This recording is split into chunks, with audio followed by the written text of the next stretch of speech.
Hello, and welcome and good afternoon. I hope you are watching with me here. I'm live right here. I'm Hank Philippi Ryan, live right here on Instagram and here on Facebook for another edition of First Chapter Fun. Welcome. I see Georgina Cross and Gabriel Valjean on Instagram and Catlaw. That's great. Very reassuring to know you all are here this afternoon on First Chapter Fun. It is Thursday at 12:30 p.m. See how grounded I am in place and time. I'm Hank Philippi Ryan here in Boston, and let me just see if I'm going to see the comments on Facebook, and of course I'm not, so bear with me during the tech stuff. Hi, Jen Jumba. Hi, Al Pessin and Kimmer. It's so nice to see you all. Janice, so great to see you. I'm going to do some clicking on Facebook to see if I can find us in a different place. Let me see if this works. It's always so interesting, isn't it? We have these tech things that we have to deal with, Hannah Mary McKinnon and I, and there we are. Hannah Mary McKinnon and I have to deal with this. And it's just, it used to be that we would just write. I mean, we would just write. We're authors and we write, and now we have to figure out how to do Zoom and Instagram and Facebook, but we get to be with you on First Chapter Fun, and that is what makes the world go round. For my partner in fictional crime, Hannah Mary McKinnon, and me, we are so thrilled to see you here every Tuesday and Thursday at 12:30 a.m. Eastern, and I am seeing your comments on Facebook now. Hooray, just little victories are all we can hope for, right, these days. I see Deborah, and that's great, and Hannah, of course, my darling Hannah. Let me show you something really fast before we start. Look what I got in the mail. This is an advance review copy of Hannah's brand new upcoming You Will Remember Me. You will love this. You will love this, firsties or funsters or whatever we decided to call each other. No matter what, you're readers and we are readers, and you will adore this book. Nancy is here from Fort Walton Beach, Florida. Welcome, Nancy. It's nice to see you if you are a first timer. Yay, Pugs and Pages. Anyway, let me welcome you to First Chapter Fun. This is episode number 137, 137 episodes of First Chapter Fun, which is pretty amazing if you think of it. I mean, golly, it was almost a year ago, right, that we all decided that we better stay home. We were all ordered to stay home, and we did. And now I look outside the window here in Boston, outside my office, and I sort of feel it sort of looks like spring. There's a ruffle in the branches that seems like spring, and the squirrels are acting kind of crazy in our backyard. And there's a different feeling. There's a different feeling of winter passing a little bit. And a feeling of hope coming, isn't it, a little bit? I mean, it's kind of interesting because I was reading an article today about vaccination clinics and how they are the happiest places in the world. Are these fabulous healthcare people that were so valiant and are so valiant and so brave throughout the pandemic, are beginning to see people coming in who are happy, who are grateful, saying thank you for the vaccine, and that is giving them hope. And I think hope is one of the things we're looking for here on First Chapter Fun. Don't you think? I mean, it's great, and that's one of the reasons Hannah started this 137 episodes ago, and so glad to be with you today. I'm not seeing comments popping up as usual on Facebook, so who knows what's happening here. So anyway, welcome to this edition of First Chapter Fun, episode 137, where we're going to be reading from Tessa Wegert's The Dead Season, a chilling thriller, which is absolutely amazing, and you will enjoy it like crazy. I mean, do you enjoy thrillers? Sure, we enjoy thrillers. They're suspenseful, they're page-turning, they're twisty, they're surprising, and we love them. So we are reading from Tessa Wegert's The Dead Season today. Oh, and if you look at the cover carefully, you'll see the blurb on the cover here, which I was so honored to read this book and give Tessa and her publisher Berkeley Publishing a quote, and it turned out to be on the cover, and I'm so happy about that. And I am going to check the comments again on Facebook because that's kind of weird. Anyway, the blurb says, chilling psychological thriller meets gripping police procedural in this relentlessly compelling cat and mouse game. And that is on the cover of The Dead Season by Tessa Wegert, who is our author today. And I was so pleased to read this book, and you will love it too. Hey, Anissa is here, and Carol. Carol says on Instagram, says, oh, I almost missed it. No, come on. It's every Tuesday and Thursday at 12:30 p.m. ET. Hannah Mary McKinnon and I are here to bring you another fabulous new book. So we're really pleased about that and glad to see you here. And if I'm looking over here, it's because I'm seeing why Facebook does not appear to be giving me the, nope, I don't want to hear you over there again, the comments. And there we go. Now it is working. And I see SM guys, hooray, nice to see you. And Brenda, and she says the birds have been singing and chirping in Minnesota. Yeah, I mean, this is exactly what I'm talking about. There is a little bit of that activity of nature that you feel. We just feel it after all these years, right? Something is changing, and gotta hope it's all changing for the better. Rose is saying, I love thrillers. Tessa is saying, thank you for the fabulous blurb. Oh my goodness. You know, reading a book before it goes out to the public is one of the joys that I didn't know would happen being an author. It's sort of, it's such a treat to do that. And when you get a really good book, it's especially fun. All of you who are authors know this. And then there's the moment when we send out our books, the first early copies of our books, to other authors to get their impressions and to, say, could you read this with an eye to a blurb? Because you don't want to assume they'll give you a blurb, right? Because you want blurbs to be honest. But that's so exciting when that happens. And then you think, oh, you hit send and you think, oh, please like this, please like this, please like this. So I'm not sure what Facebook is doing here. I'm going to just refresh this one more time. Don't you love doing this with me? And just experimenting on Facebook. It's all about seeing your comments. That's all I want to do. Helene is saying so many joys. And Carla saying it's 72 and sunny here, finally. Yeah, okay. So we all are welcoming spring. We're welcoming new books. No, we're welcoming the vaccine, which is going to make the world safer. We can only hope. And maybe there's some hope, but we will be here. Hannah Mary McKinnon and I will be here on First Chapter Fun when everybody's vaccinated and the world is safer. Knock on every bit of wood available. We have books planned for you so far in advance. It's craziness. And also a special First Chapter Fun anniversary edition coming up and some special things happening. Would you call it an anniversary or a birthday?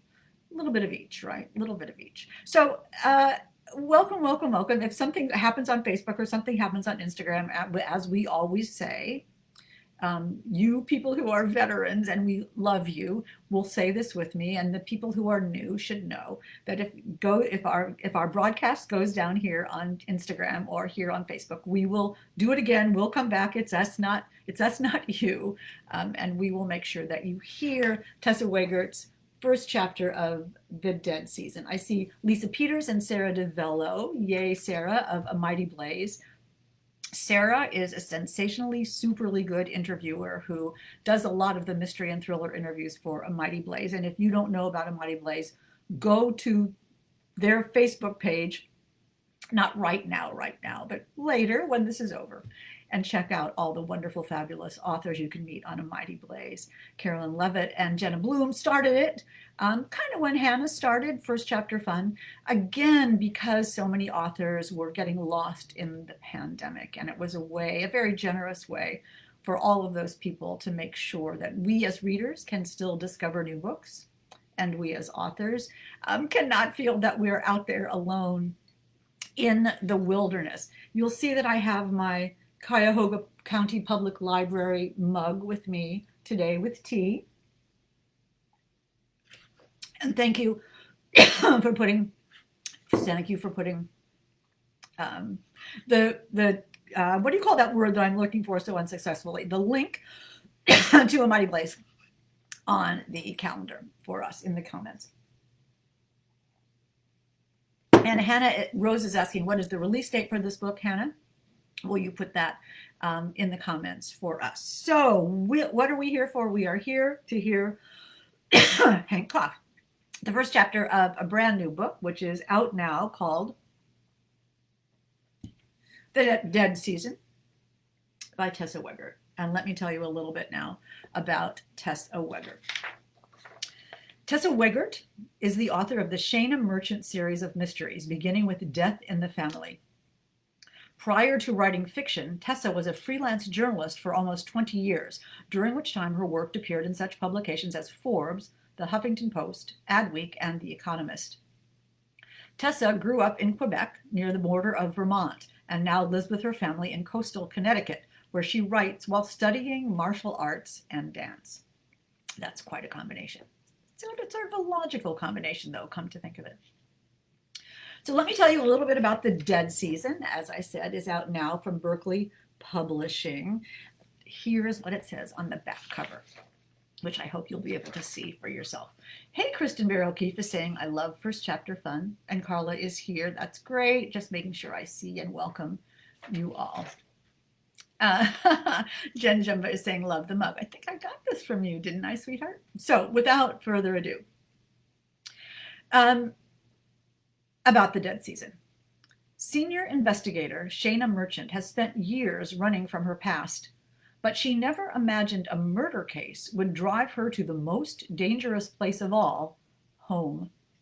After leaving the NYPD following her abduction by serial killer Blake Bram, Shana Merchant hoped for a fresh start in the Thousand Islands of upstate New York.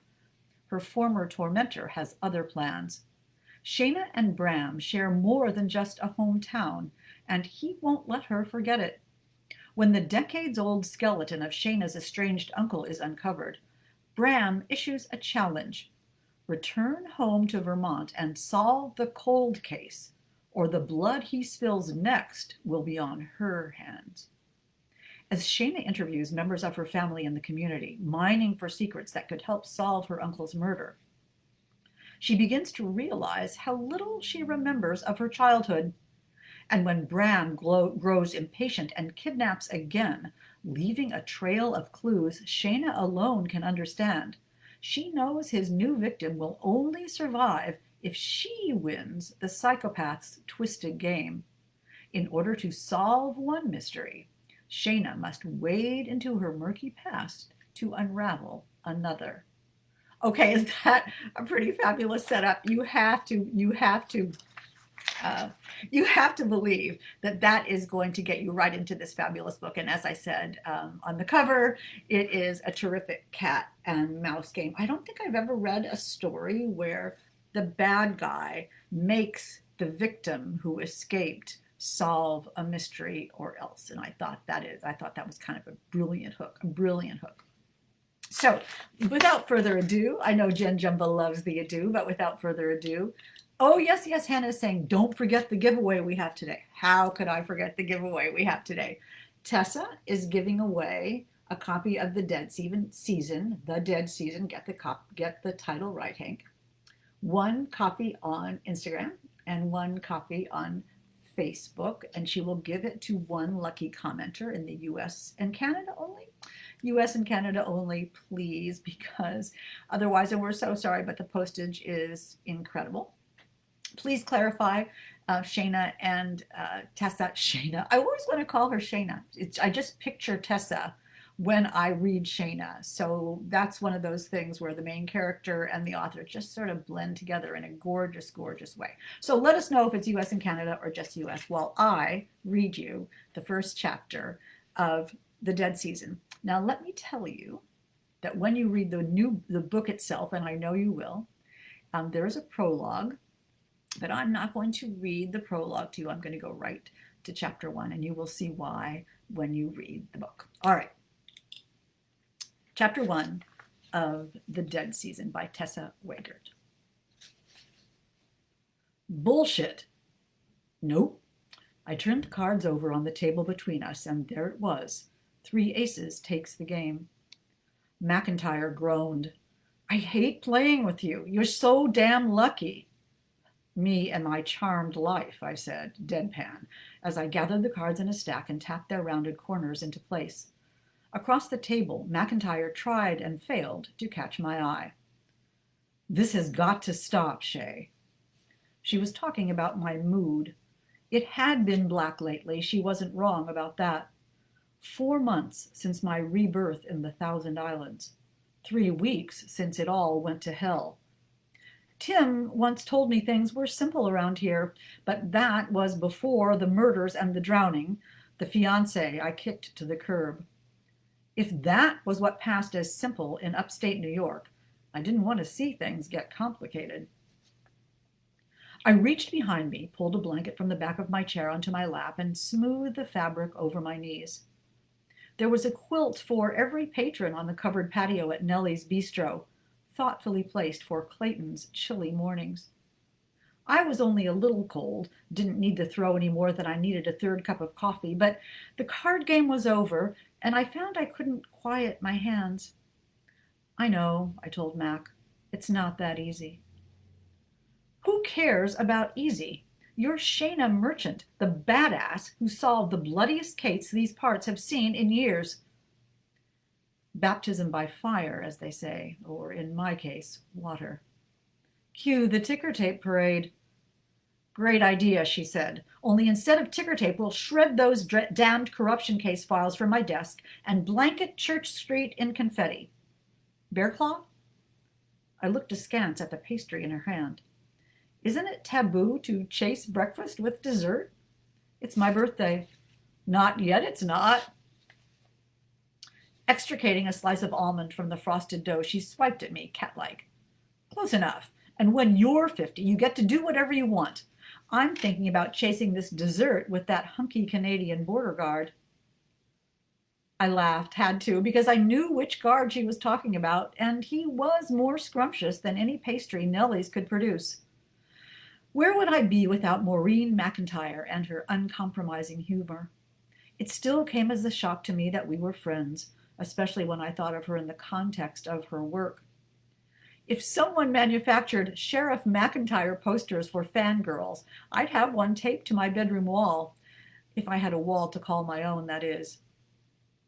Mac was my professional idol, but she was also the person without whom I'd be homeless. Many of my things were in storage, but thanks to the sheriff of Jefferson County, I had a... Okay, don't call me. There you go. But thanks to the... Has that ever happened on First Chapter Fun before? Somebody calls during a book? All right. Back to Sheriff McIntyre. Mac was my professional idol, but she was also the person without whom I'd be homeless.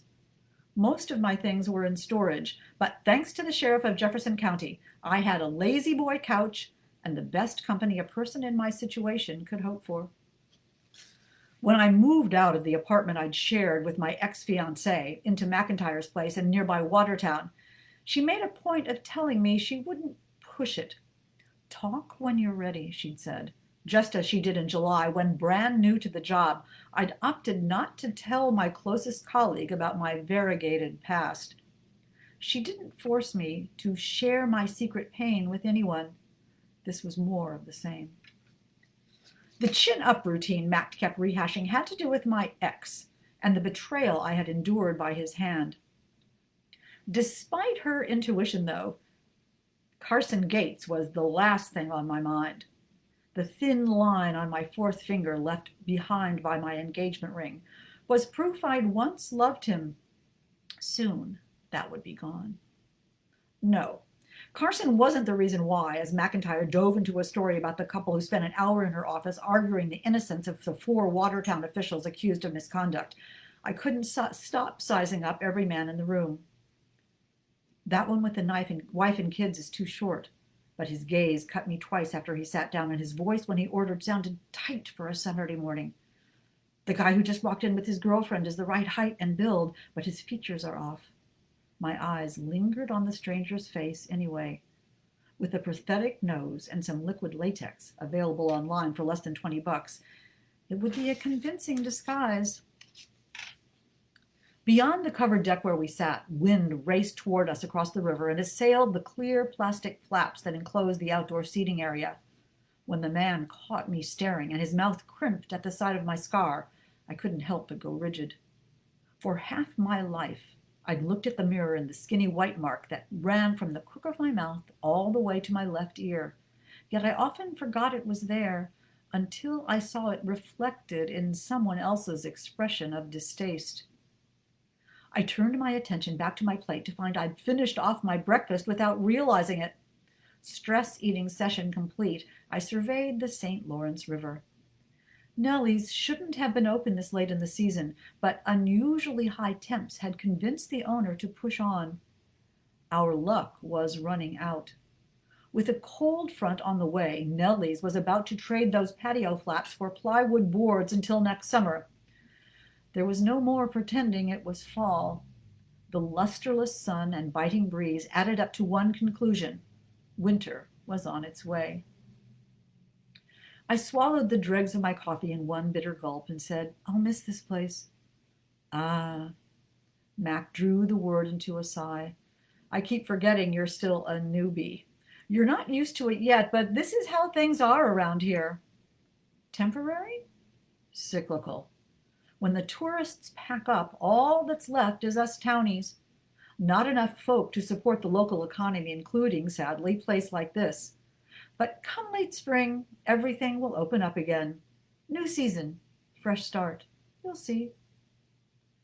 I nodded. Spring was months away. Where would I be by then? I honestly didn't know. "Don't look now," Max said, "but we've got company." Every hair on my freckled forearms lifted, and it took an embarrassingly long time for me to realize Mac was grinning over my shoulder.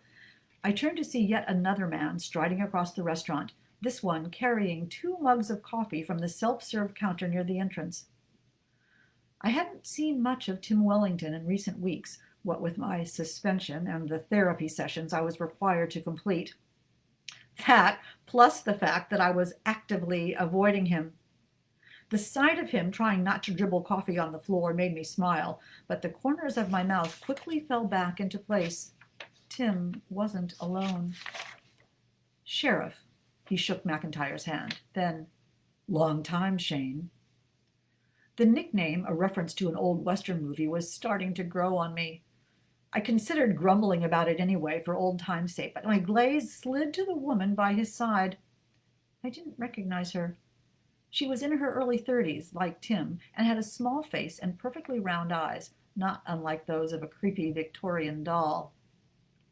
She accepted one of the coffees from Tim, and their hands brushed for an instant before she curled hers around the mug. 8 a.m. on a Saturday morning is a strange time for a date, I thought. Tim was keeping a respectable distance, but his cheeks were pinker than usual, and there was stubble on his jaw. Not a date, then. Just breakfast. Well, good for Tim. As happy as I was to see him, I wasn't happy to see him now. I'd intended to deal with my demons and arrive back at the station, the detective I was before Tim, before Carson, and more importantly, before Blake Bram. I didn't want any of my investigators asking me how I was doing, especially not this one. Especially not in front of the doll-faced woman named Mac. And Mac. "This is Kelsey," Tim said.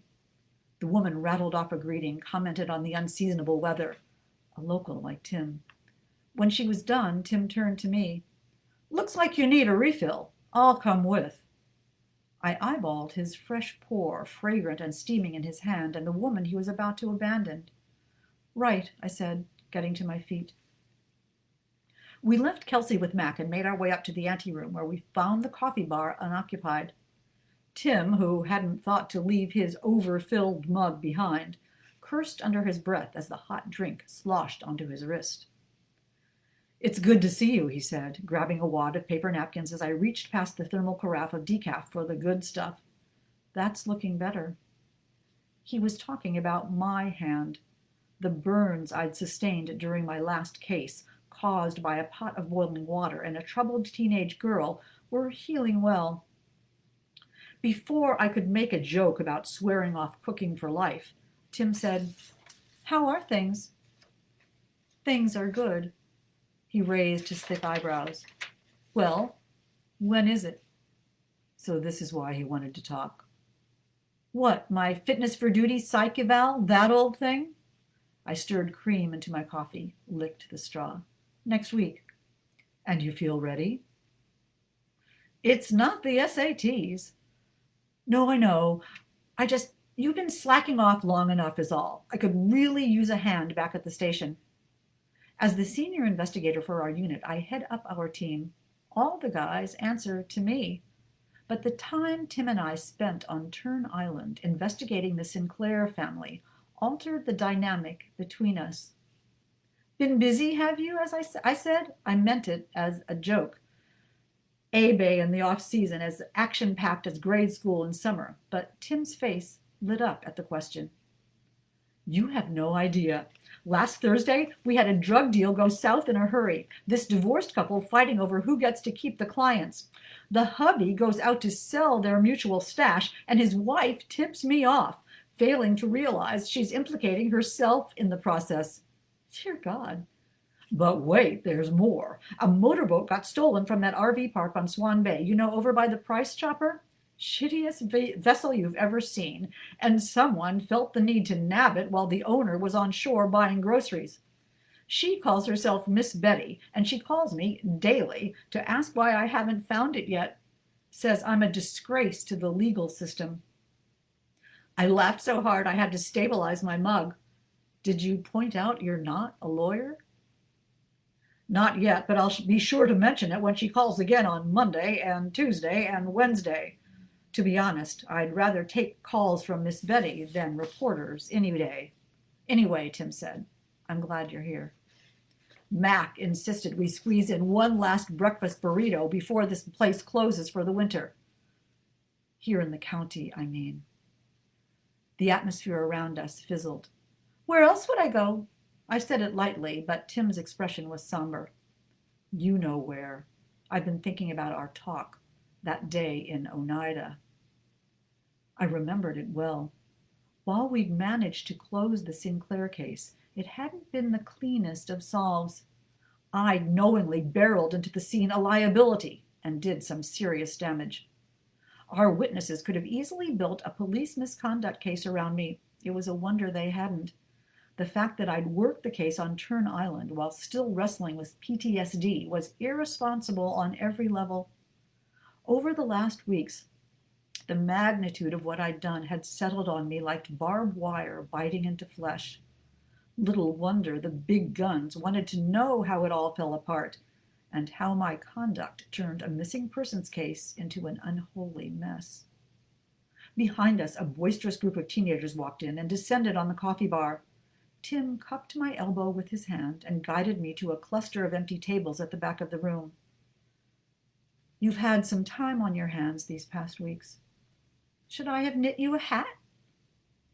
By the look on Tim's face, the time for jokes was done. "So you're not looking for him?" Him. No need to specify who Tim was talking about. "Bram's gone," I said. "Maybe." Tim's tone was hard to read, and I sensed a trap.